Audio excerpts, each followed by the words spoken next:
todo este cambio de presencialidad a virtualidad, digamos, entiéndanlo, ha sido un cambio para nosotros, ¿no? Nosotros como profesores estamos acostumbrados a la presencialidad y a mirarle a los ojos a los alumnos y, y no a entrometernos así. Hoy justamente estaba hablando de eso con otros alumnos, ¿no? No entrometernos así en la cocina, en el living, en la pieza de cada uno de ustedes, ¿no? Pero bueno, estamos viviendo este nuevo paradigma que tenemos que tratar de descifrar, ¿no? Bueno, volviendo al hecho que querías contarles, que ya no, era simplemente a los efectos de que tengamos en cuenta cómo actúa el razonamiento, la lógica, etcétera, ¿no? Tres personas viendo ese animal que transitaba la ruta, ¿no? Y nunca nos pusimos de acuerdo hasta que luego de un tiempo descubrimos que eh, en la zona, en esa zona de Ituzaingó, Villa Olivaria, etcétera, ya había empezado nuevamente a nacer y a extenderse, ¿no? Eh, los perros salvajes que había en algún momento en Misiones, en Corrientes, el Hola, aguaraguazú. profe. Sí, Disculpe que le moleste. Una compañera no puede ingresar a la clase porque no la está admitiendo. ¿Sería tan amable de aceptarla, por favor? Gracias, sí, disculpe la yo molestia. voy cada tanto logro la admisión, ¿no? Dale, disculpe la molestia, profe. No, por favor. Bueno, si me dan unos minutos voy a terminar la clase, ¿cierto? Voy a intentar terminar, yo quiero que avancemos porque si no, no vamos a terminar. Ah, tenemos problemas, por supuesto que sí, ¿no? Pero sepan que acá estoy admitiendo, dando la clase, pensando, razonando y escuchándolo a todos ustedes y es como que estoy un poquito complicado con la... La idea es que estemos todos a horario. Partiendo de ahí, lógicamente, razonablemente, entiendo que estamos todos a horario y que a partir de allí tengo que dar la actividad para la cual he venido hasta aquí, dar la clase. Así que empiezo de nuevo. Buenas tardes, elementos de lógica segunda clase, ¿no? Quería empezar la clase sobre las cuestiones que tienen que ver con el acto del habla y la problemática del lenguaje, porque hacia allí tenemos que avanzar. Hemos tenido problemas que tienen que ver con el sujeto, el objeto, el pensamiento, ya lo hemos hablado la clase pasada y ahora es bueno que avancemos un poco hacia el lenguaje, ¿no? Como ya les dije, el lenguaje obviamente que eh, es una evolución en la humanidad, pero ¿qué es el lenguaje en definitiva, no? Porque es a través del lenguaje que el razonamiento se expresa, ¿no? Obviamente que es un medio de comunicación, ¿no? Es la forma de comunicarse entre los seres humanos, ¿no? A través del lenguaje, ¿no? Pero a la vez de esa forma de comunicación del lenguaje, del acto del habla, hay otras formas de comunicarse, ¿no? Como las comunicaciones gestuales, ¿no? Las comunicaciones gestuales se entiende que en gran porcentaje, es un alto porcentaje de la comunicación, se hace a través de los gestos, ¿no? Entonces, eh, no solamente a través del lenguaje, del acto del habla, uno puede indicar, comunicar, utilizar ese medio de comunicación para un fin determinado, ¿no? Genaro Carrión nos habla que el lenguaje tiene infinitas posibilidades de poder interactuar con otro ser humano, es decir, nosotros podemos ordenar, podemos expresar emociones, podemos indicar, podemos pedir perdón, ¿cierto? Podemos arrepentirnos, ¿no? Te juro que nunca más lo voy a hacer, ¿no? Aunque podemos mentir, ¿no es cierto? Podemos decir la verdad. Es decir, hay muchas eh, utilidades que tiene el lenguaje, ¿no? Entonces el lenguaje no solamente puede ser utilizado a través del lenguaje verbal, el lenguaje, el acto del habla, sino que también está la escritura, ¿no? El lenguaje escrito, y también está el lenguaje gestual, ¿no? Bostezo cuando alguien está hablando, etcétera, etcétera, ¿no? Es decir, pierdo la concentración, ¿no es cierto? Entonces dejo de hablar, por ejemplo, ¿no? Entonces, en ese sentido, el lenguaje, y esto parecería ser que como si fuera una clase de literatura, pero en realidad es interesante porque tenemos que saber que el razonamiento se realiza a través de un lenguaje, ¿no? Es decir, el razonamiento, el pensamiento, probablemente no lo hagamos en un idioma que no conozcamos, ¿no? Puede ser que por ahí seamos políglotas y manejemos varios idiomas, ¿no? La posibilidad de manejar varios idiomas, bueno, pienso en inglés, ¿no? Hablo en portugués, ¿no? Pero supongamos, ¿no? Que nos digan, bueno, pensá en chino mandarín, ¿no? Entonces le digamos, no, no podemos, porque, ¿por qué? Porque nosotros tenemos una conexión preestablecida, aprendida, que tiene que ver con los símbolos, ¿no? ¿Por qué esto, no? El lenguaje es un convencionalismo, todos los autores hacen referencia a ello. ¿Qué quiere decir un convencionalismo, no? El lenguaje es una convención. En algún momento todas las personas se han puesto de acuerdo para hablar de determinada manera y que cada palabra tenga su propio significado. Yo puedo decir, ¿no? Napoleón fue derrotado en Waterloo, ¿no? Entonces, la propia palabra Napoleón, yo la tengo que dar un significado. Entiendo lo que es Napoleón, a qué se refiere con Napoleón, todo lo que tengo aprendido sobre Napoleón, ¿no? ¿Qué quiere decir derrota? ¿Qué quiere decir perder? ¿Qué quiere decir no tener la victoria? ¿Qué quiere decir haber tenido un fracaso en la batalla, ¿no? Todo eso lo tengo ya aprendido para poder hilvanar esa secuencia de palabras para que sea un razonamiento, ¿no? Y Waterloo, entonces, ¿no? Waterloo en el sentido de que de la batalla, ¿no? Y qué pasó en la batalla y dónde se desarrolló la batalla, etcétera, ¿no? La importancia de la batalla. Entonces, el lenguaje es una convención porque es un conjunto de símbolos, ¿no?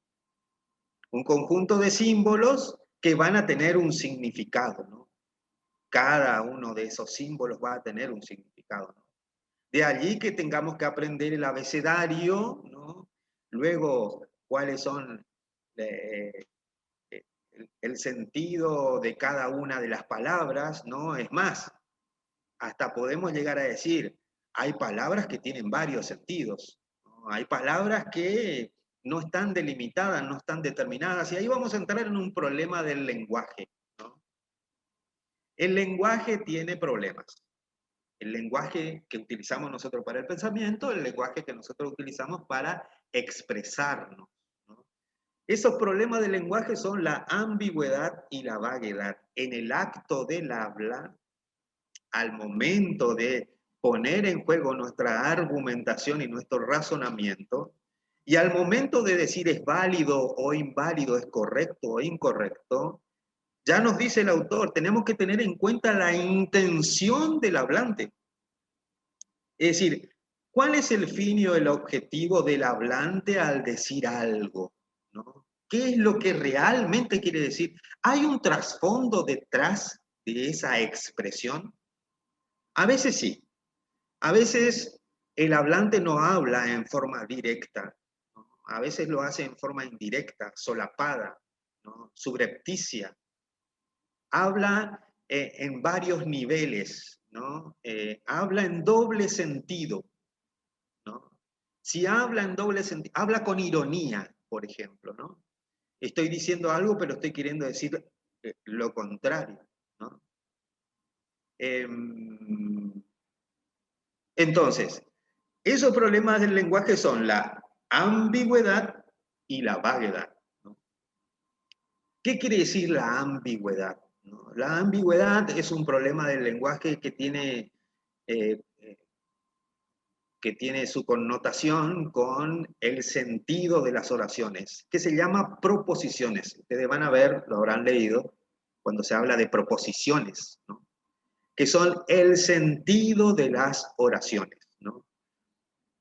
Hay algunos autores interesantes en Introducción al Derecho o en Filosofía del Derecho que dan algunos ejemplos bastante simples, ¿no? Me voy al banco, ¿no? Esto lo van a ver en Introducción al Derecho, nos estamos adelantando un poquito al año que viene ya. Me voy al banco, ¿no? ¿Qué quiere decir me voy al banco, ¿no? ¿Tiene un sentido o tiene varios sentidos, ¿no? Me voy al banco quiere decir me voy al banco de la plaza, me voy al banco como entidad bancaria, ¿no? La novia, el novio acaba de pelearse conmigo, esto está siendo grabado, ¿no? Me van a cortar. La novia o el novio acaba de pelearse conmigo, entonces digo, me voy al banco, ¿no? Al banco de suplentes, ¿no? Pero no al banco de suplentes del equipo de fútbol, ¿no? Me voy al banco de suplentes. Casi en doble sentido, con un juego de ironía. Entonces estoy haciendo un razonamiento con una argumentación, una afirmación, pero en definitiva no estoy queriendo decir lo que quiero decir o lo que digo, sino que hay un trasfondo en el acto del habla, ¿no? Me mandaron al banco de suplentes, de una. Me cortaron. Bueno, hay muchos sinónimos que se pueden decir, ¿no? En la vida de uno pasa constantemente o de vez en cuando, o nunca. Hay algunos que no pasa nunca, ¿no? O en los cuentos de hadas suele pasar. Muy bien, entonces, en ese problema del lenguaje que es la ambigüedad, son los distintos sentidos que se le puede dar a una oración, ¿no? En la construcción de cualquier argumento van a haber problemas. Imagínense en la construcción de las normas jurídicas, ¿no? El día de mañana, ¿no? Ustedes van a ser legisladores, algunos de los que están aquí, van a ser jueces, ¿no? Van a tener que dictar normas, van a tener que dictar sentencias, ¿no? Y en las cuales van a tener que ser precisos, concretos, ¿no? Y donde van a tener que decir el hecho aberrante, ¿no? Por ejemplo, la violencia ejercida, ¿no? ¿Y qué es violencia? ¿En qué momento empieza a ser violencia? ¿Cuándo una persona entiende que existe violencia? Gritarle a una persona a la cara, improperios, ¿no? En la cara. ¿Es un ejercicio de violencia? Gritarle a 5 pasos de donde está esa persona. ¿Es violencia? Gritarle desde el otro lado de la calle, pero con mucha gente, ¿es violencia? Gritarle desde 1 kilómetro, ¿no? ¿Es violencia? Depende, exactamente, como dice Camila, depende. Y como dice Luciana, hay varios tipos de violencia encima, ¿no? Nos metemos en un problema de significado, ¿no? Y ahí pasamos a otro problema del lenguaje, que es la vaguedad, ¿no? Vaguedad es la imposibilidad de delimitar fehacientemente una palabra. Cuando una persona es baja, cuando una persona es alta. Pero vayamos un poco más allá, que tiene que ver con cuestiones axiológicas, ¿no? Y que también devienen de la filosofía, porque en el programa que nos dio el profesor nos dice, bueno, la lógica es parte de la filosofía, ¿no? Y otra parte de la filosofía es la axiología, ¿no? ¿Cuándo algo es bello? ¿Cuándo algo es feo? Para determinar fehacientemente la problemática que tiene la vaguedad, ¿no? La problemática de delimitar fehacientemente la belleza, ¿no? La belleza como valor, ¿no? ¿Pertenece a una cuestión subjetiva o es objetiva? Acá nos dice Luciana, hay parámetros, ¿no? ¿Quién dicta esos parámetros? ¿Dónde están esos parámetros? ¿Hay parámetros de belleza? ¿En algún lugar hay parámetros de belleza? ¿No hay parámetros de belleza? Depende de cada uno. Entonces, hay tantas definiciones de belleza como personas. Hay 114 personas acá. 14, qué raro. Siempre el 14 persiguiéndonos, ¿no? Hay demostraciones, hay tantas percepciones de belleza como personas hay acá, en este momento, ¿no? ¿Es absolutamente subjetivo? Bueno, pongámonos de acuerdo en el chat, ¿no? Nos dicen, es subjetivo, hay parámetros, es un estereotipo. Decir que es un parámetro cultural, ahí estamos hablando y estamos viendo la problemática específicamente de la palabra, ¿no? De la palabra y en este caso del valor, ¿no? Del valor belleza, ¿no? Parece ser que para algunos es una cuestión netamente subjetiva decir algo es bello, algo es feo, ¿no? Pero para otros pareciera ser que hay parámetros o estándares de belleza, ¿no? Por ejemplo, se me ocurre un estándar, como ustedes lo quieren significar, como por ejemplo la moda, ¿no? La moda impuesta desde algún punto de vista. En algunas clases hicimos ya un trabajo sobre la moda, ¿no? Y los parámetros preestablecidos y desde dónde salen esos parámetros, ¿no? Y llegábamos hasta un lugar bastante interesante que era el mercado, ¿no? El mercado como un lugar virtual o material de transferencia de productos, ¿no? Con una intención de adquirir ganancias, ¿no? Entonces, fíjense que desde un punto de vista económico o comercial se puede imponer un valor, algo realmente como para otra materia más, ¿cierto? Entonces, por otro lado, vamos a hablar sobre distinción entre la filosofía y la ciencia, que es otro punto más. Entonces, para que quede claro lo del lenguaje, ¿no? No solamente va a haber problemas del lenguaje y esto va a traducirse en el acto del habla, ¿no? Sino que también esos problemas del lenguaje van a estar presentes al momento de especificar fehacientemente qué se quiere decir, ¿no? Y determinar en definitiva si el razonamiento es correcto o incorrecto, o es válido o es inválido, ¿no? Pero el lenguaje también tiene, como les decía hoy, diversos usos, ¿no? El lenguaje no solamente está compuesto por la palabra, está compuesto por las oraciones, el conjunto de palabras conforman las oraciones, ¿no? Obviamente que vamos a hablar de sustantivos, verbos, adjetivos, etc. Pero van a haber diversos usos del lenguaje. Esos usos del lenguaje son los siguientes, los que determinan los autores, ¿no? Como por ejemplo, el uso del lenguaje informativo. Yo utilizo el lenguaje para expresarle a mi interlocutor algún tipo de información que está necesitando, ¿no? El lenguaje emotivo o connotativo, ¿no? En el cual lo que yo trato en la otra persona es de provocarle algún tipo de emoción, el lenguaje de las letras, el lenguaje de la poesía, el lenguaje de la música, ¿no? El uso del lenguaje interrogativo cuando procuro de mi interlocutor algún tipo de información, en qué lugar queda la calle tal y tal, ¿cierto? El uso del lenguaje prescriptivo, cuando yo lo que hago con el lenguaje, cuando lo que trato de hacer es regular la conducta de las otras personas, ¿no? Esa regulación de la conducta es bastante interesante también porque en ese campo regulatorio de la conducta podemos hasta caer no solamente en la orden o mandato en forma directa, ¿no?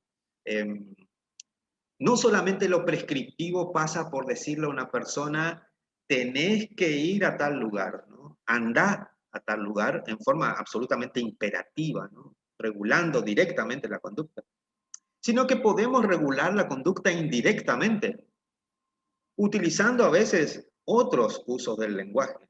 Por ejemplo, más vale pájaro en mano que ciento volando, ¿no? Entonces, estamos utilizando otro tipo de lenguaje, no el lenguaje imperativo o regulatorio, pero que en definitiva estamos tratando también de determinar o regular la conducta de la otra persona, ¿no?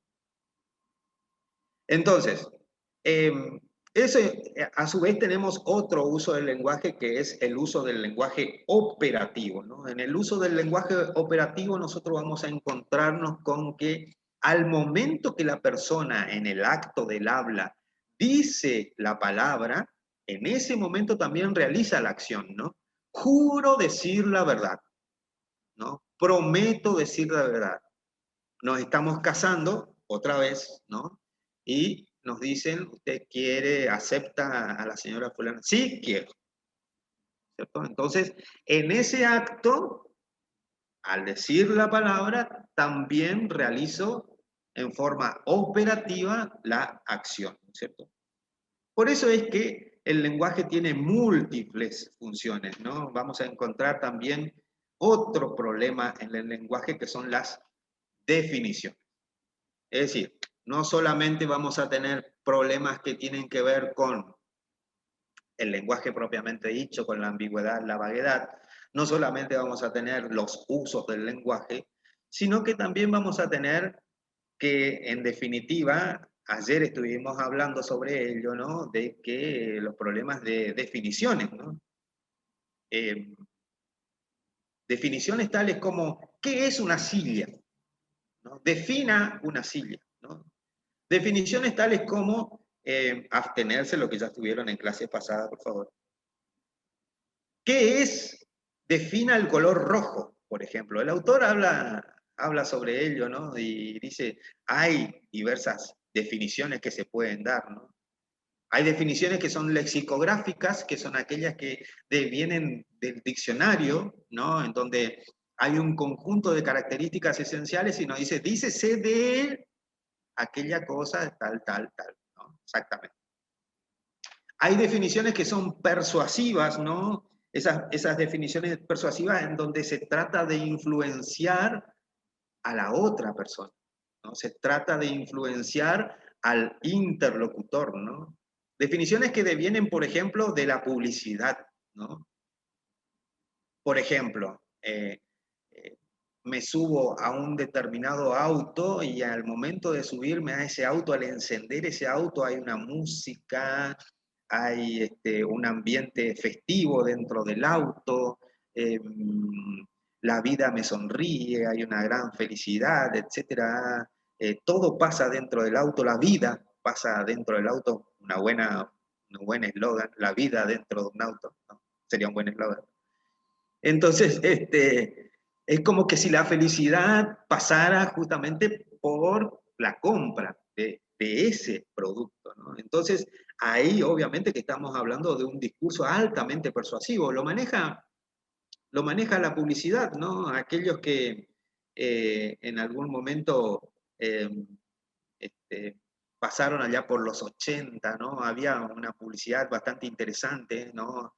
De una marca de cigarrillos que venía un hombre en un jeep rubio con bigotes, ¿no? Y pasaba por la selva, vadeaba un río, pasaba del otro lado mientras caía el atardecer, ¿no? Y subía arriba del capot, prendía un cigarrillo y bueno, ¿no? Ahí está la publicidad, ¿no? Nada más que eso, ¿no? Simplemente eso, ¿no? Este, eh, Haciendo alusión al 10 que se nos fue, ¿no? En un túnel, ¿no? El Diego a punto de salir a jugar el partido de su vida, un niño que le dice, Diego, y le invita una bebida, ¿no? Entonces, simplemente eso, con eso ya es prácticamente suficiente como para persuadir, ¿no? Entonces, es un discurso persuasivo que no solamente se da a través de las imágenes que se pueden utilizar en la publicidad, en el marketing, aquí están poniendo todas las marcas, ¿no? Nos van a cortar, si seguimos poniendo marcas, nos van a cortar, se van a dar cuenta y nos van a cortar. Y entonces, todo muy saludable, dice Simple, exactamente, ¿no? Y ese ya es otro tema bastante interesante, ¿no? Pero bueno, de todas maneras,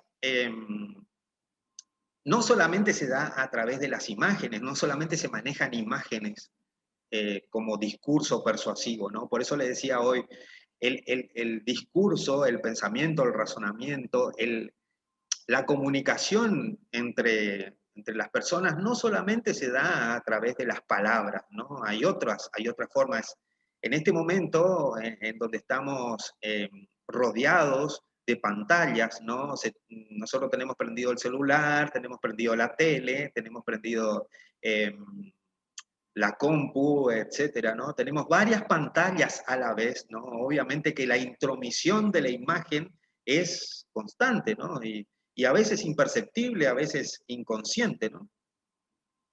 Pero a la par, bien, en ese discurso persuasivo también entran otras cuestiones que tienen que ver con el discurso político, ¿no? En donde también se trata de persuadir con un fin determinado, ¿no? El fin determinado de un discurso político de persuasión sería la obtención del voto, ¿no? De eso tenemos muchos ejemplos, ¿no? Luego, nosotros vamos a tener en esta problemática de las definiciones, lo que yo les decía hoy, bueno, vamos a tratar de hacer algunos ejemplos, vamos a tratar eh, de construir conceptos, ¿no? Para que nos demos cuenta que no es tan fácil, ¿no? Por ello es que los autores hablan de la denotación y de la connotación, ¿no?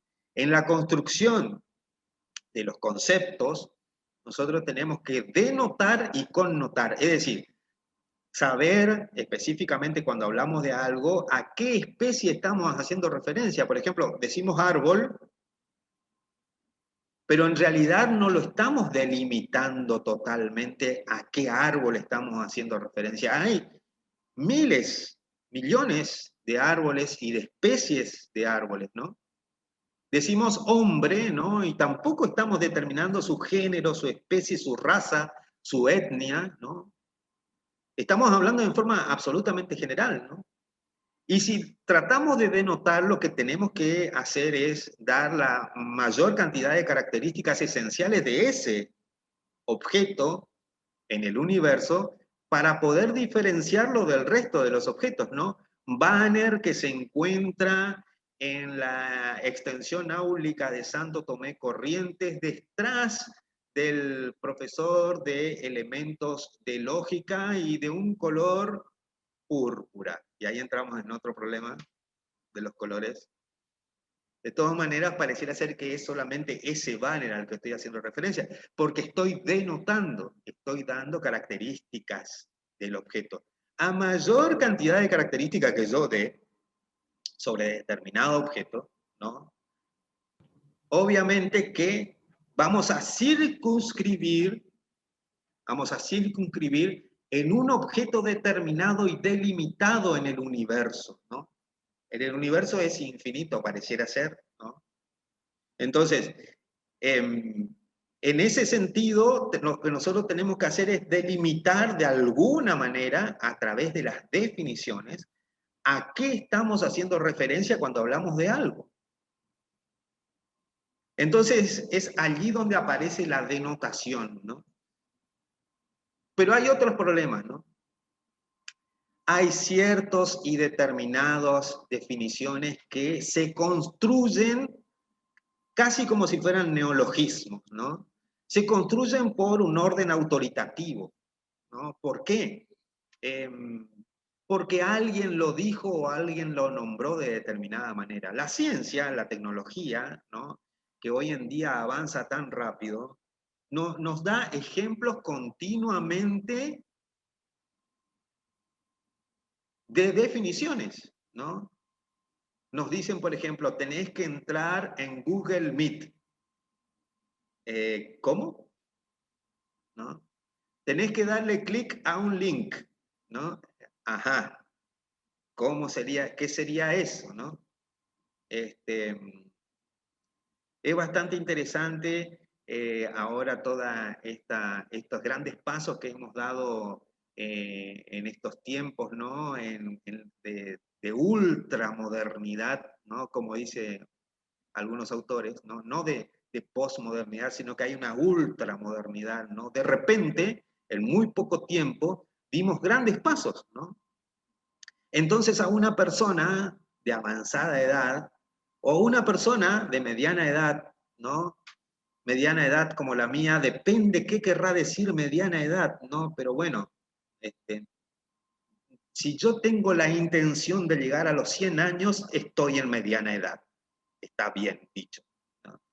Entonces, en ese sentido, a una persona que le expliquen, por ejemplo, cómo puede bancarizarse en este momento, le entregan una tarjeta y le dicen, usted tiene que darle un link y luego activar ese link y poner un nuevo código, saque de nuevo la tarjeta, vuelva a poner la tarjeta, ponga de nuevo el código, otra vez active. Acá tiene otra tarjeta con códigos que usted tiene que poner según la columna y la fila, lo que le tiene. Una vez que usted tiene ese código, nuevamente, etcétera, etcétera, etcétera, y lo dicen rápido, como si fuera fácil, y pareciera ser que no es tan fácil, ¿no?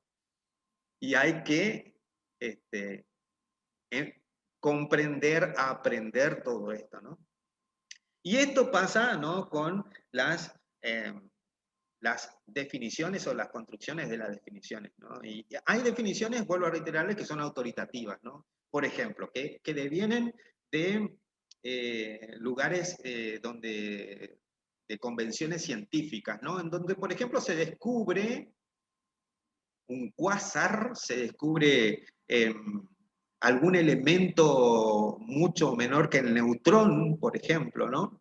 El bosón de Higgs, por ejemplo, ¿no? Entonces se le nombra, se le da a ese elemento que aparece en la naturaleza, en el universo, de determinada manera, ¿no? Entonces, a partir de allí es que nace un nuevo concepto, una nueva definición, ¿no? Una nueva definición que deviene de una autoridad científica, ¿no? También esto va a crear en el habla, por eso dice el autor, hay un lenguaje natural, dice el autor, ¿no? El lenguaje natural es el lenguaje que nosotros hablamos continuamente, con el que nos estamos entendiendo ahora, si es que me están entendiendo, ¿no? En ese lenguaje natural en el que nos comprendemos, ¿no? Hay nuevas palabras que continuamente están ingresando a nuestro lenguaje natural. Hay neologismos que se crean, ¿no es cierto? Hay anglicismos, ¿no? Utilizamos palabras que son de otro idioma, ¿no? Del inglés, por ejemplo, lo utilizamos en hardware, software, etcétera, ¿no? Entonces, esto tiene que ver con la construcción obviamente también de regionalismos, ¿no? Aquí nos dicen de los pueblos originarios también, obviamente, ¿no? Recién dije a Guaraguazú, ¿no? Pero hay problemas con palabras para definirlas, ¿no? Por ejemplo, rojo. Hoy dijeron Bordeaux acá por el banner que está detrás del profesor, ¿no? Definan Bordeaux entonces. No sé quién fue que le dijo, quién dijo Bordeaux. A ver, alguien, vayamos a los colores primarios para hacerla más fácil, ¿no? Rojo. Bueno, Vanessa, me imagino yo que hablando rojo, color puro. No es una definición apropiada porque podemos decir el amarillo es un color puro. Rojo negrizo, me imagino que está hablando del Bordeaux. O es rojo o es negro. Rojo negrizo, ¿no? Rojo con un nivel más oscuro. ¿Cuál sería el nivel más oscuro? ¿Qué es la oscuridad? Rojo con tintes negros. Rojo color sangre. ¿La sangre es la definición de rojo? Rojo, lo intenso es rojo. ¿Están seguros? Rojo pasión. ¿La pasión es rojo? Definan rojo. ¿Qué es rojo? No definan rojo. Es cierto. Yo puedo definir con otra palabra, ¿no? Diciendo el rojo es la pasión, ¿no? Pero no estoy definiendo. Sí, es un color primario, es cierto, a la par del amarillo, vuelvo a reiterar. Y entonces, rojo sí, es totalmente un color, ¿no? No hay caso, eso es totalmente cierto. Pero ¿qué es rojo? ¿No? Es más, vayamos un poco más a la policromía que puede llegar a tener las personas, ¿no? Y a esto voy a acudir a las señoras de la sala, ¿no? Porque tienen eh, físicamente la posibilidad de una alta policromía, ¿no? Verde. ¿Qué clases de verde hay? Y siempre me sorprendo, siempre. ¿Verde? ¿De qué tipo? ¿Cierto? ¿El verde es verde o hay distintos? Verde loro, verde manzana esmeralda, oscuro pasto, claro, manzana. Hay distintos, sí. Lima, esmeralda, musgo, ¿no? Distintas tonalidades. Flúor, ¿no? Oliva, limón. ¿Cuál es la diferencia entre limón y lima? Verde lima y limón. ¿Cuál sería la diferencia? Verde militar, verde agua. Y así, verde petróleo, ¿no? Verde pastel, peltre, verde peltre. Bueno, verde turquesa, ¿no? Entonces, ante la gran cantidad de policromía, imagínense si no podemos definir exactamente uno de esos colores que es verde, ¿no?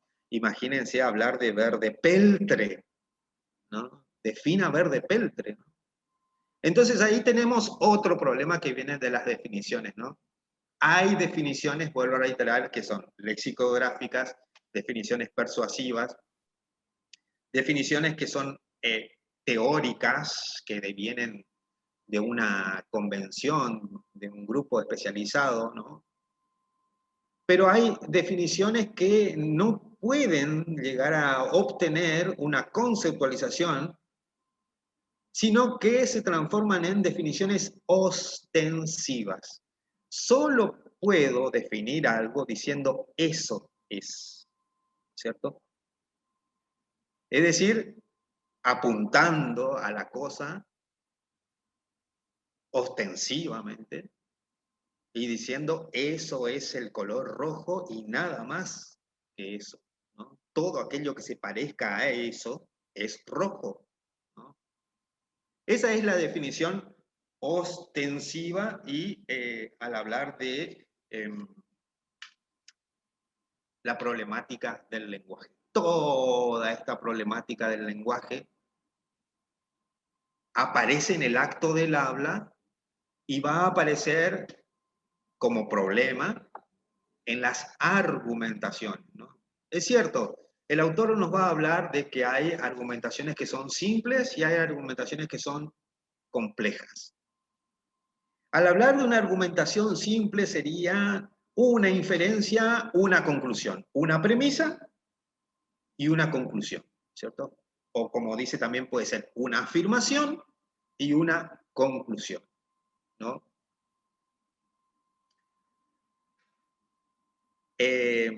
La Luna gira alrededor de la Tierra, por lo tanto es el satélite natural de nuestro planeta, ¿no?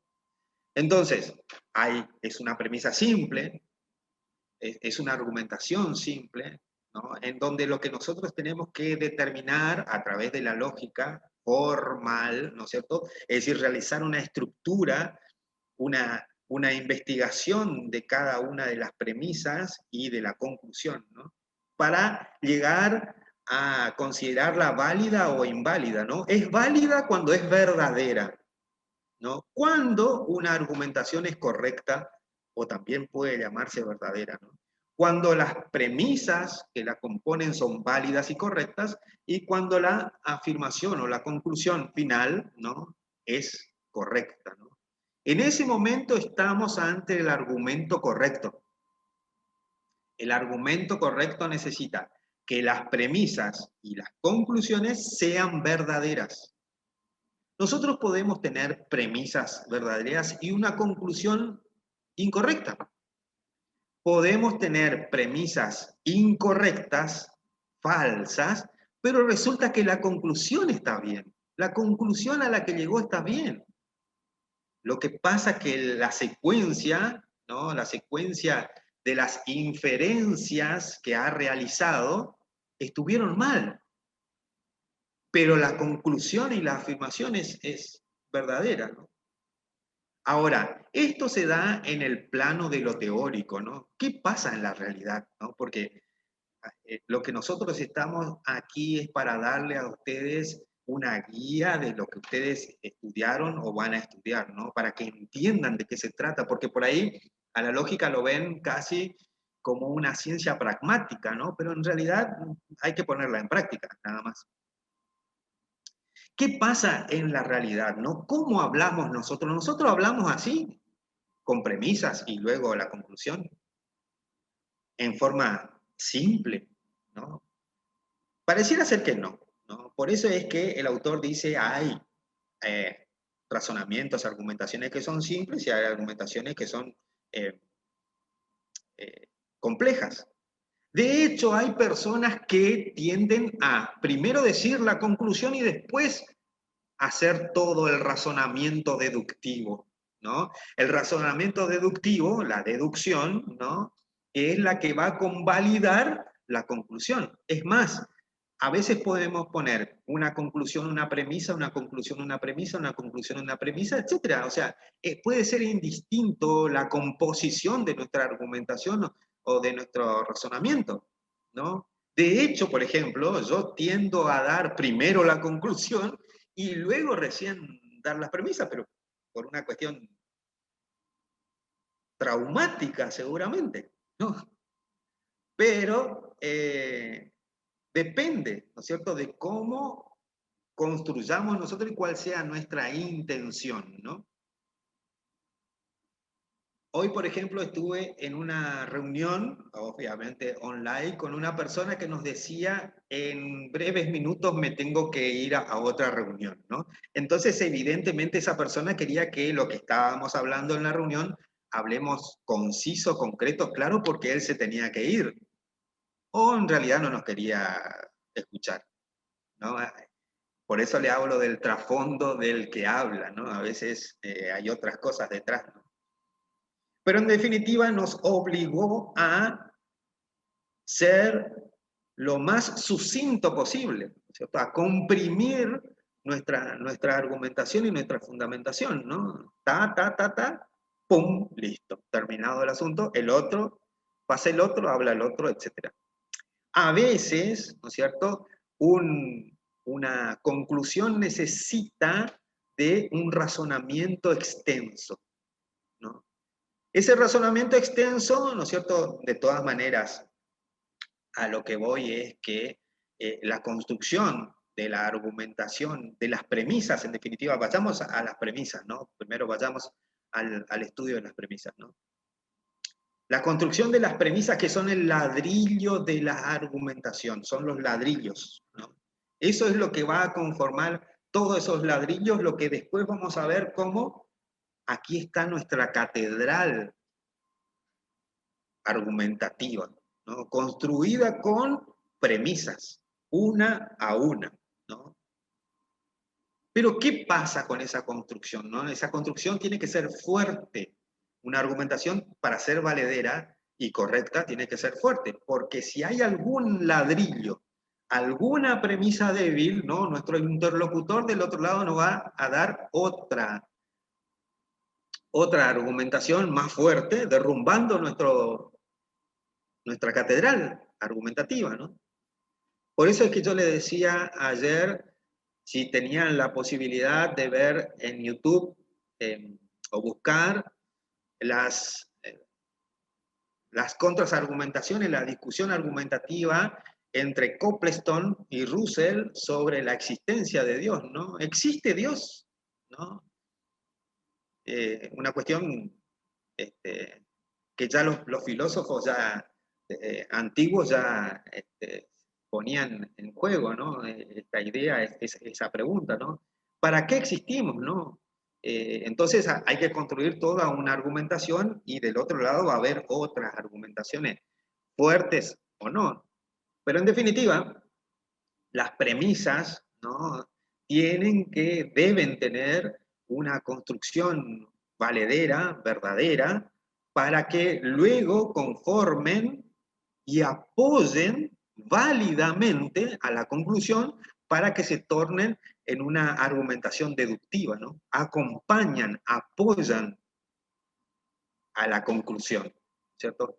De todas maneras, ¿no? De todas maneras, es interesante lo que nos dice el autor al respecto, ¿no? El autor nos dice, va a depender siempre de la posición que adopte el hablante, ¿no? La posición que adopte el que está hablando, ¿no? ¿Cuál es su verdadera intención, ¿no?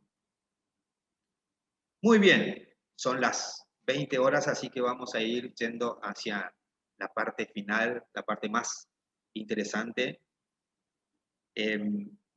Dado que así como existe el argumento correcto, el argumento verdadero, que es muy difícil de construir, vuelvo a reiterar, uno puede decir yo tengo la verdad, pero en realidad yo creo tener la verdad, ¿no? Yo creo que, y ahí empiezo a hacer prejuzgamientos, por ejemplo, que constantemente uno lo hace, ¿no? De cualquier cosa. En un curso pasado hablé de River y de Boca y hubo un problema gravísimo, gravísimo, gravísimo.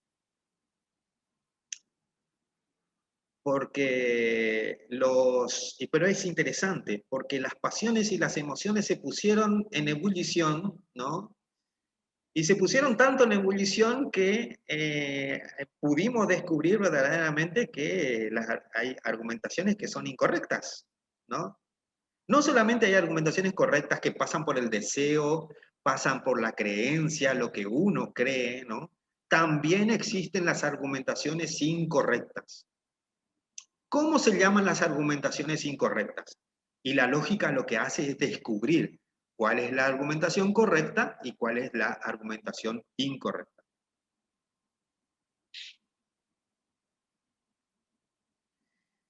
Para hacerlo fácil, porque nos queda tiempo, voy a hacer el ejemplo yo nomás, ¿cierto? Yo me voy a contestar y lo voy a hacer.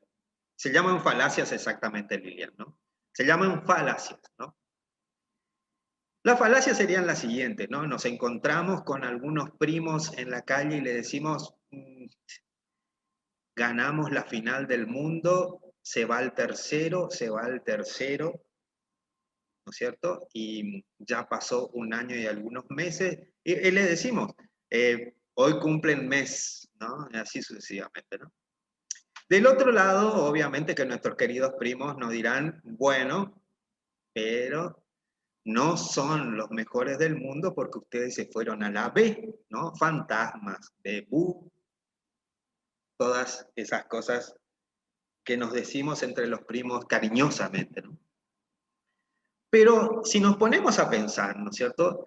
¿Quién es el mejor? ¿No? Si decimos, bueno, ¿cuál es el mejor? ¿No? Eh, obviamente que si alguien del Barcelona diría,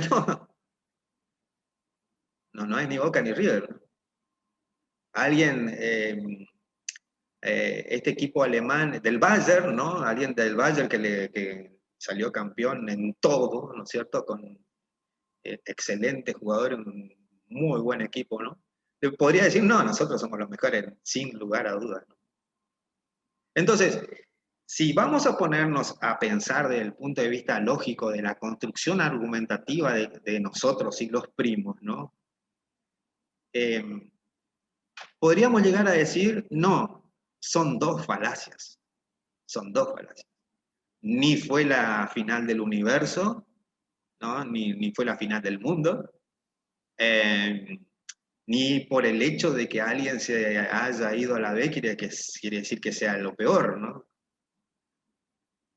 Podría ser que las dos sean falacias, ¿no? Pero que en realidad lo que no estoy atacando el argumento del otro, ¿no? Sino que lo estoy atacando personalmente. Yo no quiero discutir argumento con la otra persona, ¿no? Eso se da continuamente, ¿no? Tenemos una conversación con alguien, ¿no?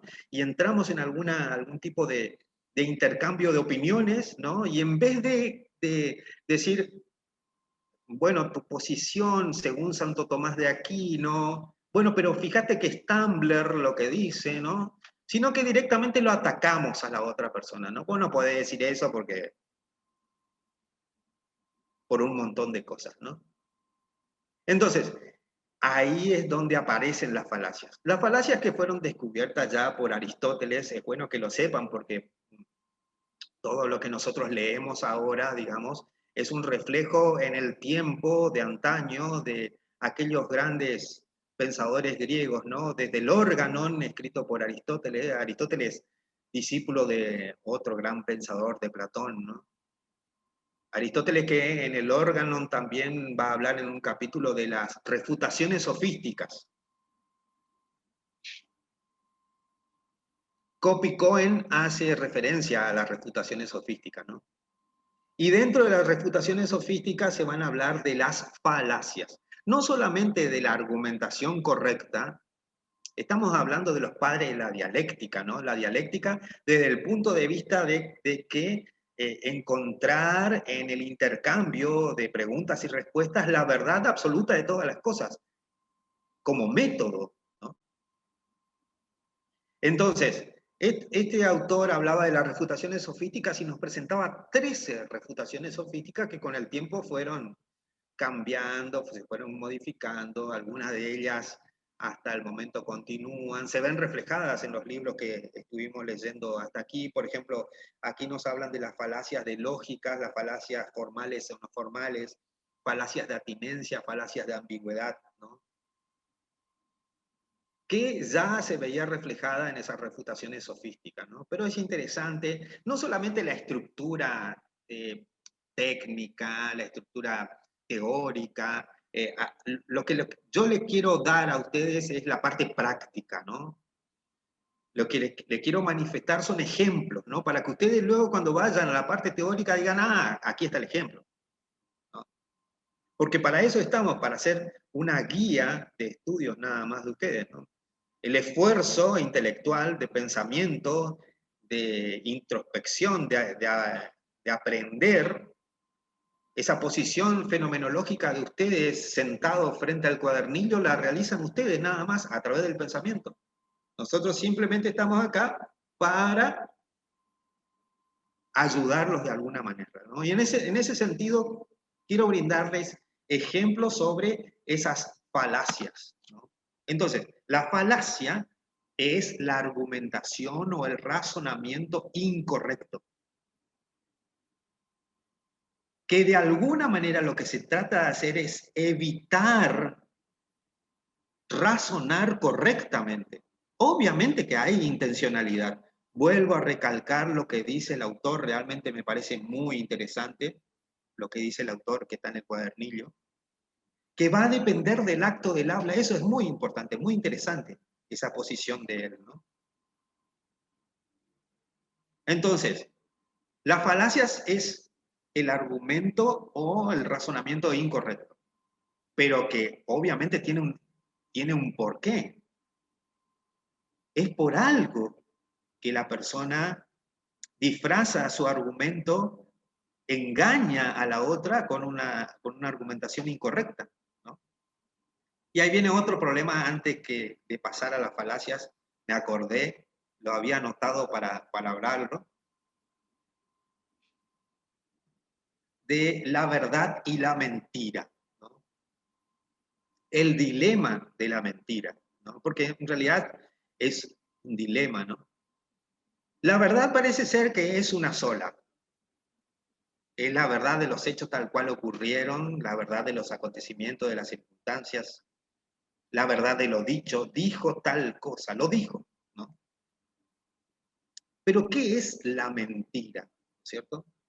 Un profesor nos hablaba, el profesor Fernández nos hablaba a nosotros sobre el dilema de la mentira y, y, y eso nos explotó la cabeza alguna vez, ¿no? Y quedamos varias semanas pensando sobre eso, ¿no? Pero en resumidas cuentas decía lo siguiente, digo esto porque tiene que ver con la falacia, ¿no? La falacia no es la verdad, es lo contrario a la verdad, no es verdadero. El razonamiento correcto es verdadero. El razonamiento incorrecto es la falacia, ¿no? Pero fíjense, para que exista la mentira, necesariamente tenemos que tener un otro que crea que es verdad. El otro tiene que creer que es verdad, ¿no? Yo creo que es verdad lo que me está diciendo la otra persona. Si yo llego a descubrir que es mentira, ya deja de ser mentira. Es decir, la mentira se sostiene siempre mientras alguien crea que es verdad. No el que lo dice, porque el que lo dice sabe que es mentira. El que miente sabe que lo que está haciendo es una mentira. Pero el que recibe no sabe que es mentira hasta que se da cuenta que es mentira. Pero cuando descubre la mentira, ya deja de existir la mentira. Esto tiene que ver con la falacia, digamos así, porque en definitiva eh, es el razonamiento incorrecto, ¿no? Y hay diversos niveles de falacia, ¿no? De ese razonamiento incorrecto, ¿no? Primero, la llamada falacia en apelación a las emociones, ¿no? Ad populum, también llamado, ¿no? Cuando para hablar sobre algo, lo que hago es recurrir a las emociones, ¿no? Por ejemplo, hablo sobre el patriotismo, ¿no? Ataquemos Finlandia eh, en aras de la soberanía argentina, enarbolamos la bandera argentina, cantamos el himno, apelando al patriotismo, ¿no? Ahora, hace poco, ¿no? Cantamos el himno, no, primero, vemos el jaca de los neozelandeses, ¿no? Lo vemos, ¿no? Nos damos vuelta y cantamos el himno entre nosotros y le ganamos a los neozelandeses en aras del patriotismo, ¿no? Porque, ganamos porque ganó Argentina, porque la patria ganó. En realidad, fueron jugadores, ¿no? Por eso a eso se le llama la apelación a las emociones, ¿no? Apelo a las emociones para, obviamente con una falacia, que sería, por ejemplo, la del patriotismo, ¿no? Apelo al patriotismo para lograr un determinado objetivo, ¿no? Luego, la llamada pista falsa, la falacia de la pista falsa, ¿cierto? Es bastante interesante la falacia de la pista falsa, también llamada del arenque rojo, a sabiendas que el rojo todavía no sabemos lo que es, pero más o menos podemos señalarlo por lo menos, ¿no? La pista falsa o el arenque rojo sería lo siguiente, ¿no? Y es bueno, Irving Copy hace referencia a una película, ¿no? En nuestra facultad, ya que ustedes están ingresando en nuestra facultad, tenemos varias cátedras libres, entre paréntesis esto, tenemos varias cátedras libres, una de redacción y escritura, otra sobre el chamamé, otra sobre literatura y derecho, y otra sobre cine y derecho, ¿no? Hace algún tiempo atrás hemos hablado sobre la relación del cine y el derecho y en la cual exponíamos diversas películas y sacábamos algunas cuestiones que tenían que ver con el derecho, ¿no? Pero específicamente hablando sobre el arenque rojo y hablando sobre Irving Copy, hablando sobre lógica, ¿no? Él decía, hay una película, hay un libro que se llama El Código Da Vinci, de Dan Brown, no sé si lo han visto, si han visto la película bien, si han leído los libros, excelente, ¿cierto? En donde, sin que esto sea un spoiler, peligro de spoiler utilizando un anglicismo en el lenguaje natural que estoy hablando ahora, dice el autor, ¿no? Durante gran parte de la obra, tanto de la película como del libro, se hace referencia, como una falacia, a que el villano es un determinado personaje, ¿no? Y a lo último se descubre que en realidad es otro el personaje, es otro el villano, perdón. Entonces, ¿de dónde viene el arenque rojo también? Para que lo tengan en cuenta, por ahí lo pueden googlear, ¿no? En Inglaterra, ¿no es cierto? En la caza o en la persecución del zorro, ¿no? Se utilizaba el arenque para pasar en el cuerpo del zorro para que desviar el olfato de los perros y para que la caza sea un poco más entretenida, ¿no? Si es que es entretenida la caza. Entonces a ese se llamaba el arenque rojo o la pista falsa, ¿no? Y fíjense que el personaje de Dan Brown se llama el obispo Aringarosa, que quiere decir arenque rojo, ¿no? Hasta ahí llega el conocimiento de este autor tan importante que es Dan Brown, ¿no?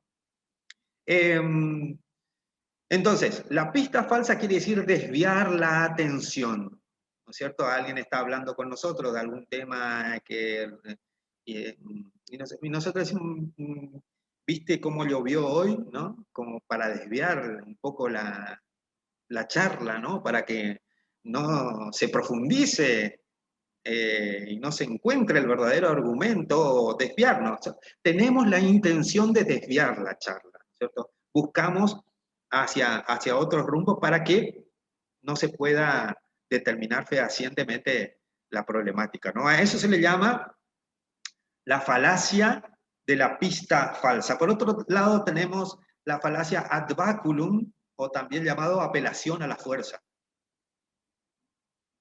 Es cuando alguien directamente, ¿no?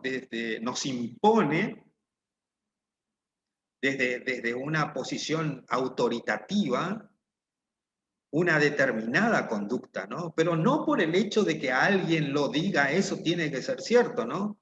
Es cierto porque lo impone con fuerza. Esa fuerza hasta puede llegar a ser a través de amenazas o de violencia, ¿no?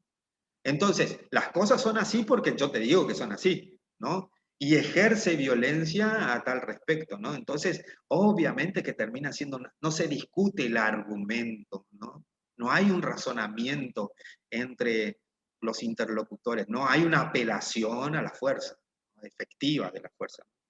Por otro lado, vamos a tener el llamado hombre de paja, o también falacia del Big Brother. ¿A qué se refiere eso? Esto es cuando nosotros llevamos a los extremos determinada información, ¿no?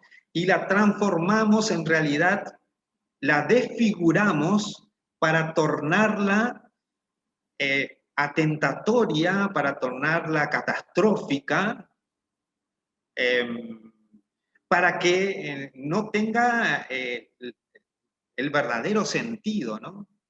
El ejemplo que dan los autores son los siguientes, ¿no? Que dice Copy, por ejemplo, ¿no?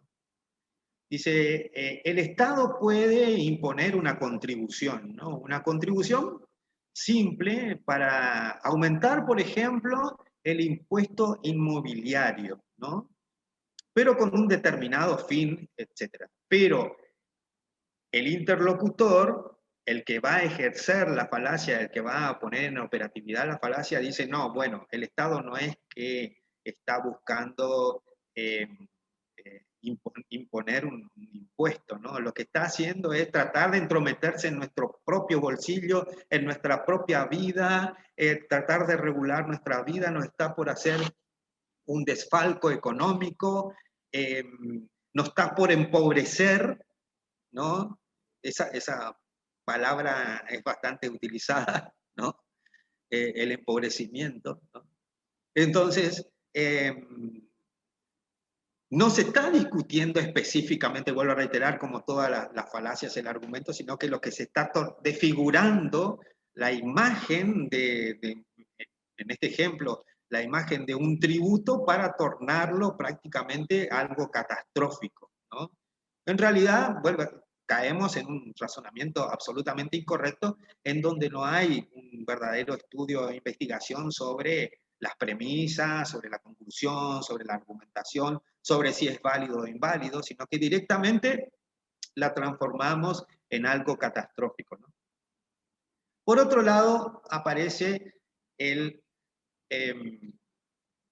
la argumentación incorrecta, la falacia contra hominem, ¿no es cierto? Contra el hombre, ¿no es cierto? Contra la persona ad hominem, ¿no? Que puede ser ofensivo o puede ser circunstancial.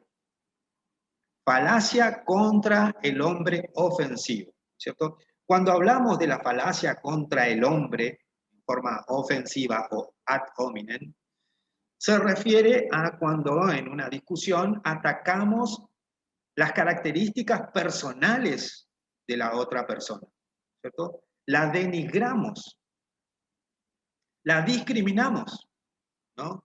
Por cierta y determinada característica de la otra persona, ¿no? Alguien con la que estamos discutiendo hace rato ya sobre economía mundial, estamos discutiendo sobre globalización, por ejemplo, ¿no? Y resulta que vemos que la argumentación de la otra persona es altamente científica, ¿no? Nos está hablando de Keynes, ¿no? Y nos está hablando de la teoría keynesiana y nosotros lo miramos, ¿no? De arriba abajo y le decimos, pero pará,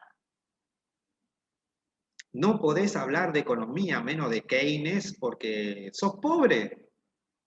¿Cómo vas a hablar de dólares, de transacciones, etcétera, si no tenés nada, sos pobre, ¿no? Entonces estamos atacando a la persona, ¿no? Estamos atacando directamente, denigrando a la persona. No estamos atacando su argumento. Esto es falacia ofensiva ad hominem, ¿no? Y la otra sería la falacia ad hominem circunstancial, falacia contra el hombre, pero por sus circunstancias, por las circunstancias que rodean a esa persona, ¿cierto? Por ejemplo, ¿no? Estamos discutiendo con alguien sobre matrimonio, sobre fidelidad, sobre infidelidad, ¿no? Estamos hablando sobre eso largo y tendido. Estamos hablando sobre divorcio, sobre cómo los padres tienen que tratar a los hijos, ¿no? Y resulta que la otra persona está teniendo muy buenas opiniones, ¿no? Y a nosotros nos está gustando porque nos está ganando. Ahí viene el problema, ¿no? Yo creo que pasa por ahí también por una situación de sentirse derrotado, fracasado en la argumentación contraria, ¿no? Entonces, en ese momento le decimos, no, para, vos no podés opinar de nada de lo que estás diciendo, ¿no? No estamos atacando el argumento, vuelvo a reiterar, profundamente, ¿no? Sino vemos las circunstancias que le rodean a esa persona. No podés hablar de fidelidad, de infidelidad, de matrimonio, divorcio, porque sos sacerdote. Entonces, por el solo hecho de tener una profesión, un cargo determinado, etcétera, ya lo censuramos de que pueda opinar de determinadas cosas. Entonces, es allí donde caemos en una falacia, que sería la falacia ad hominem circunstancial, ¿no es cierto? Por otro lado, tenemos la llamada conclusión irrelevante, ¿no es cierto? En esa conclusión irrelevante en la cual ponemos de por medio la realización de alguna determinada actividad o de algún determinado proyecto, pero ponemos como fin último algo que no tiene nada que ver con el proyecto, digamos, ¿no? Por ejemplo, compramos bombas atómicas para la defensa y la seguridad nacional, ¿no es cierto? Y alguien puede decirnos, pero, nuestra defensa y seguridad nacional no está siendo atacada, ¿para qué compramos las bombas atómicas, ¿no? Entonces, es una conclusión, vuelvo a reiterar, tengan en cuenta la estructura de la argumentación, la conclusión es irrelevante, no tiene nada que ver con las premisas, ¿no? Y obviamente por eso termina siendo una falacia, ¿no? Luego vamos a tener la falacia de ignorancia. La falacia de ignorancia es bastante interesante, tiene mucho que ver con los mitos, las leyendas, las creencias, ¿no? Tan impregnadas que tenemos nosotros, ¿no? vamos a rendir algún examen y prendemos algunas velas, hacemos algunas oraciones, prometemos muchas cosas, ¿no? Eh, etcétera, etcétera, ¿no? Eso tiene que ver con una falacia, ¿no? Le culpamos a Dios de ciertas cosas y Dios por ahí puede decirnos, yo no tengo nada que ver. No sacamos la quiniela y culpa de Dios, pero parece que Dios no tiene nada que ver con los juegos de azar, ¿no? Pareciera ser. Entonces, en esta falacia por ignorancia, ¿no? Se determina de la siguiente manera. No por el hecho de que algo no exista, quiere decir que existe. Yo tengo la creencia de que existe, pero no puedo comprobar su existencia, ¿no? También otro ejemplo, ¿no? El autor da un ejemplo de transcurrir una etapa de una gripe, ¿no? Una gripe que nos va a llevar, ahora a hablar de gripe medio difícil, pero bueno, eso está en el libro. Transcurrir el periodo de una gripe que nos puede llevar una semana, ¿no?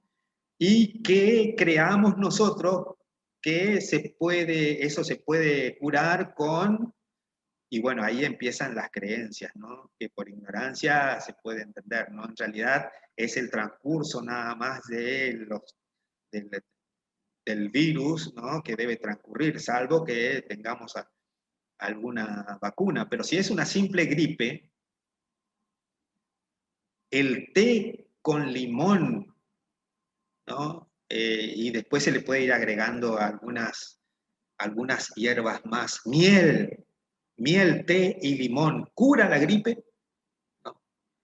Entonces, esto tiene que ver con estas falacias que tienen que ver con la ignorancia, ¿cierto? Y después vamos a tener la llamada preguntas complejas, y esto tiene que ver como para ir terminando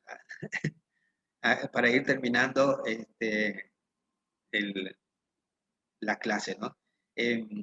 Tengan en cuenta que estamos dando lógica, me preguntan si leí la Biblia, ¿no? Pero estamos en lógica y estamos, nuestra Biblia en este momento es el cuadernillo de lógica porque tenemos que rendir y salir bien. Ahí tenemos que apuntar, al cuadernillo de lógica, ¿no? Entonces, preguntas complejas, ¿no? ¿Qué pasa con las preguntas complejas, ¿no? Que también son una falacia, ¿no? Cuando en la construcción de la pregunta doy por hecho o doy por sentado varias circunstancias, ¿cierto? Por ejemplo, ¿no? El auto rojo que transitaba a 180 kilómetros por la calle San Martín de la ciudad de Santo Tomé, atropelló al profesor de elementos de lógica, ¿no? Y venía con las luces encendidas. Obviamente que es una pregunta compleja, porque estamos dando por hecho muchos hechos, muchas circunstancias, que venía a alta velocidad, que el auto era rojo, que atropelló, efectivamente, y la única pregunta que estamos requiriendo de nuestro interlocutor es si venía con las luces encendidas, ¿no? Si decimos que sí a todo, a toda y cada una de las circunstancias o hechos relatados. Si decimos que no a las luces encendidas, pero a lo otro podríamos llegar a interpretar que sí, que está bien, que venía a 120 kilómetros por hora, que el auto era rojo, etc. Muy bien. En cuanto al acento, ¿no? Tenía por aquí en algún lugar la problemática del acento, seguramente no lo voy a poder encontrar, pero es interesante en cuanto al acento o al énfasis. Aquí encontré un ejemplo de énfasis, ¿no? Es decir, va a depender, ¿no? La falacia que nosotros lleguemos adelante va a depender en la construcción de la oración, en qué lugar nosotros hacemos el acento en la oración. Si es que no tiene un signo de puntuación. Ahora, si tiene un signo de puntuación, también hay que ver en qué lugar está el signo de puntuación para ver el sentido de la oración, ¿cierto? Les leo en forma neutra y después hacemos diversas acentuaciones a la expresión, a la oración, ¿no? En forma neutra sería lo siguiente, ¿no? Hay gente que todavía sigue entrando, pide ser admitida a esta hora de la noche, pero bueno. Les leo. Si el hombre supiera realmente el valor que tiene la mujer, andaría sin dudas en su búsqueda, sin ningún tipo de acento, ¿no? ¿Qué es lo que se entiende de esta oración? Pongámosles énfasis, pongámosles el acento, busquemos un acento y démosle un sentido determinado, ¿no? Si el hombre supiera realmente el valor que tiene la mujer, andaría sin dudas en su búsqueda. Ese es un sentido de la oración. Cambiemos ahora la puntuación. Si el hombre supiera realmente el valor que tiene, la mujer andaría sin dudas en su búsqueda, con lo cual cambia totalmente el sentido de la oración, ¿no? En cuanto al énfasis, ¿no? Y esto va a depender en el acto del habla, en donde nosotros posicionamos el énfasis en una oración para profundizar en ella a qué estamos haciendo referencia, ¿no? Y esto también se puede transformar en una falacia, en un razonamiento incorrecto. Ahora, lo último sería cuál es la manera de evitar las falacias, ¿no? ¿De qué forma evitamos las falacias? ¿Cómo sabemos si estamos presentes ante un razonamiento correcto o ante un razonamiento incorrecto? Cuando estamos en presente ante una argumentación valedera o una argumentación que sea inválida, ¿no?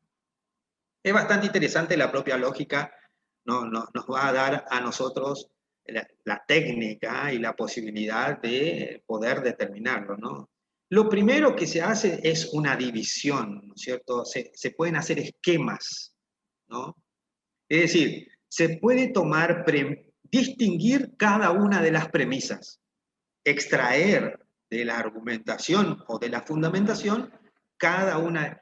Estas son las premisas que construyen el argumento del señor fulano de tal. Usted dijo esto, usted dijo esto, usted dijo esto, usted dijo esto, y llegó a esta conclusión, ¿cierto? Entonces hacemos una división. Esa división se puede cuando, vuelvo a reiterar lo que les dije hoy, ¿no?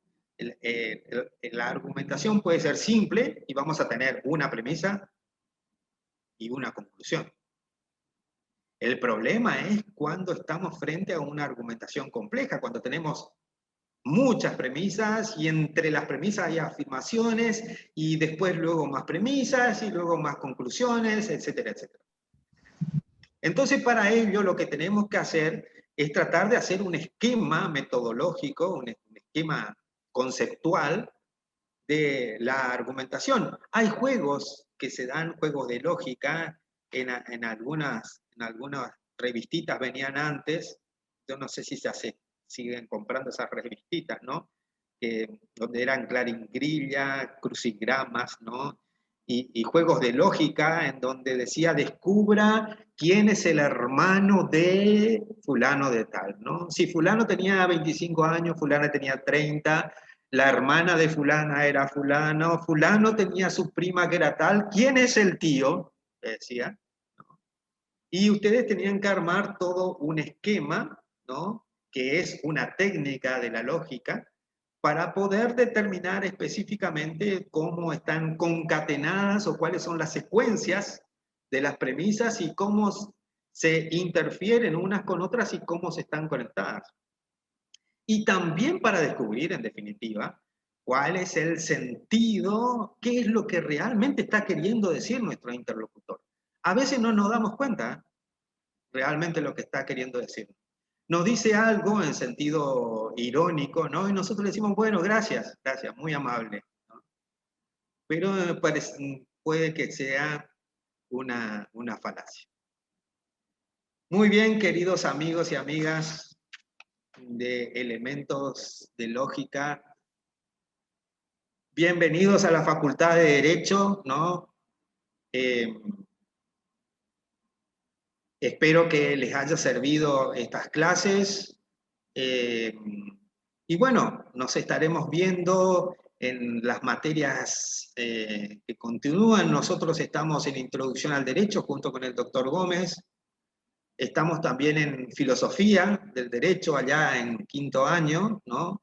Así que seguramente van a salir todos bien y los esperamos ya como alumnos, no como ingresantes, sino ya como alumnos de la Facultad de Derecho, ¿no?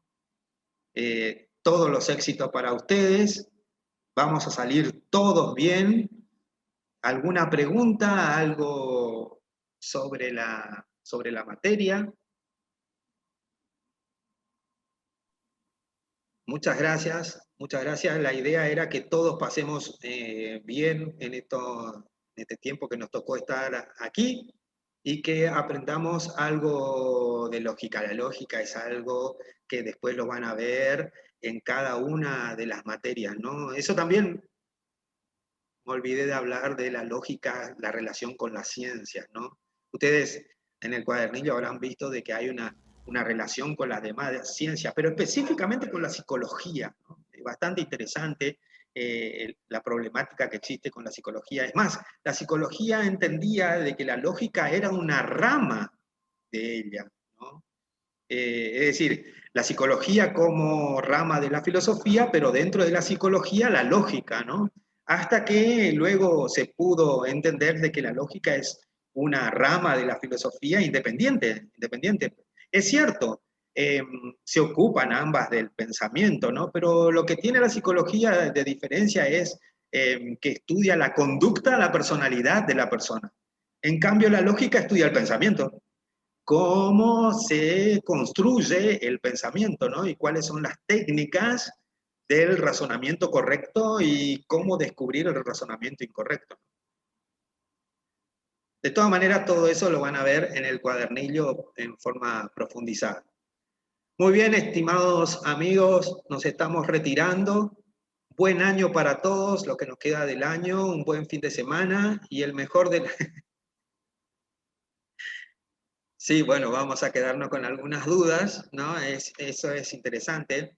El profesor tiene como uno de sus fines y objetivos sembrar la duda, ¿no? La duda luego hace que determine la existencia, ¿no? Hay autores, filósofos que dicen la única forma de comprobar que existo es saber que dudo. Yo dudo de todo, menos de que estoy dudando, porque no puedo dudar que dudo, porque lo hago a través del pensamiento, y si dudo, es que me doy cuenta que estoy existiendo, que existo, ¿no? Entonces no puedo dudar de que dudo, ¿no?